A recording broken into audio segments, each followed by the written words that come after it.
बघा आता आपल्याला दुसरं उदाहरण सोडवायचंय. तर 3 क्रमिक संख्यांची बेरीज 15 आहे तर मधल्या संख्येचा वर्ग असेल. आता क्रमिक संख्या म्हणजे काय हे समजून घ्या. क्रमिक संख्या म्हणजे क्रमाने येणारी. क्रमिक संख्या म्हणजे काय?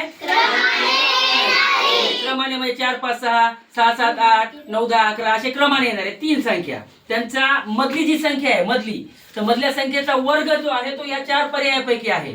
मधल्या संख्येचा वर्ग काय आहे? 4 पर्यायापैकी. आणि त्या 3 संख्येची बेरीज किती आहे? 15 आहे. आता नीट लक्ष घ्या. 16 25 36 7 हे चारही वर्ग संख्या आहेत.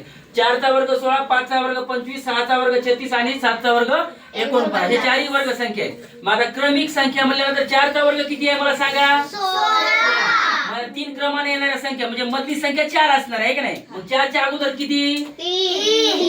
3 च्या नंतर 4 5 यांची बेरीज 15 आली पाहिजे. किती आली पाहिजे? 15. 4 3 7 आणि 5 12. 15 आली का? नाही. 16 हा पर्याय नाही. त्यानंतर बी आहे 25. आता 25 म्हणल्यानंतर 25 हा 5 चा वर्ग आहे बरोबर. 25 हा 5 चा म्हणजे 5 च्या अगोदरची संख्या आणि 5 च्या नंतरची संख्या तिघांची बेरीज. 5 च्या अगोदरची संख्या कोणती आहे? 4. 5 च्या अगोदरची 4 आहे की नाही? 5 च्या अगोदरची 4 च्या नंतर 5 च्या नंतर 6. 5 आणि 4 9 6 15. या 3 क्रमाने येणाऱ्या संख्यांची बेरीज किती आली? 15. मधल्या संख्येचा वर्ग किती आला? 25. म्हणजे आपलं उत्तर कोणतं आहे बरोबर? 25. समजलं का?